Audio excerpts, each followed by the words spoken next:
Friends ನೋಡಿ, ಇದೂ vintage old model. ಇದು ಕಂಪ್ಲೀಟ್ ಇಂಜಿನ್ ವರ್ಕ್ಗೆ ಬಿಟ್ಟಿರೋದು ಗಾಡಿ. ಇದು ನಮ್ಮ ಕಸ್ಟಮರ್ ಫಸ್ಟು ಪೇಂಟಿಂಗ್ ಮಾಡಿದ್ರು ನಾವು. ಇವಾಗ ಇಂಜಿನು ರೆಡಿ ಮಾಡಿಬಿಡೋಣ ಅಂತ ಬಿಟ್ಟಿದ್ದಾರೆ ಅವರು. ಸ್ವಲ್ಪ ಒಂಚೂರು ಇತ್ತು ಲೈಟ್ ಸೌಂಡ್, ಅದಕ್ಕೆ. ಆಮೇಲೆ ಇವರೇ ನಮ್ಮ ಕಸ್ಟಮರ್, ಇವರೇ ಓನರ್ ಗಾಡಿದು. ನೋಡಿ, ಇದೂ complete painting, engine complete pin to pin ready ಮಾಡೋಕ್ಕೆ ಬಿಟ್ಟಿದ್ದು ಗಾಡಿ. ಕಂಪ್ಲೀಟ್ ರೆಡಿ ಆಯಿತು. ಇವರು ಎತ್ಕೊಂಡು ಹೋಗ್ತಾ ಇದ್ದಾರೆ ಗಾಡಿ. ಇದು ಇವಾಗ ಇವ್ರು ಏನು ಹೇಳ್ತಾರೆ ನೋಡಿ, ಗಾಡಿ ನಾವು ರೆಡಿ ಮಾಡಿಕೊಟ್ಟಿರೋದು ಎಕ್ಸ್ಪ್ಲೇನ್ ಮಾಡ್ತಾರಂತೆ. ನೋಡೋಣ.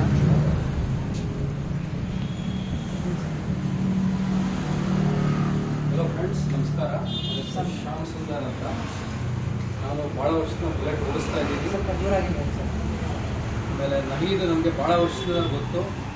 ನಾನು ಏನೇ ಕೆಲಸ ಆದರೂ ಕೂಡ ನಹೀದ್ ತಂದು ಬಿಡೋದು, ನಾನೇನು ಮುಟ್ಟೋದಿಲ್ಲ ಗಾಡಿಗೆ. ಸೊ ಥಿಯರಿಟಿಕಲ್ ನಾಲೆಜ್ ಇದ್ದರೂ ಕೂಡ ನಹೀದ್ ಅವರೇ ಫುಲ್ ಎಲ್ಲ ಇದಕ್ಕೆ ಕಂಪ್ಲೀಟಾಗಿ ನೋಡ್ಕೊತಾರೆ. ನಿಮಗೆ ಏನೇ ಹಳೆ ಗಾಡಿ ಕೆಲಸ ಬೇಕಾದರೂ ಕೂಡ, ಹಳೆ ಬುಲೆಟ್, ವಿಂಟೇಜ್ ಬುಲೆಟ್, ನೀವು ನನ್ನ ಒಪಿನಿಯನ್ ಕೇಳೋಂಗಿದ್ರೆ ನಹೀದ್ ಹತ್ರ ತಂದು ಬಿಡಿ.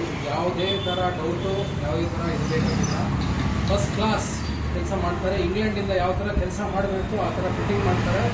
ಫಿಟ್ಟಿಂಗ್ ಒಂದೇ ಅಲ್ಲ, ಕಂಪ್ಲೀಟ್ ಸೆಟ್ಟಿಂಗ್ ಮಾಡ್ತಾರೆ. ಗಾಡಿ ಒರಿಜಿನಲ್ ಕಂಡೀಷನಲ್ಲಿ ಬರುತ್ತೆ. ನೀವು ಯಾವತ್ತೂ ಆ ಥರ ನೋಡೇ ಇರೋದಿಲ್ಲ. ನನಗೆ ಭಾಳ ಸ್ಯಾಟಿಸ್ಫ್ಯಾಕ್ಷನ್ ಆಗಿದೆ ಗಾಡಿದು. ಇವ್ರ ಕೆಲಸ, ಇವರ ಆನೆಸ್ಟಿ, ಇವ್ರ ಇಂಟಿಗ್ರಿಟಿ ಮ್ಯಾಚ್ಲೆಸ್. ಓಕೆ,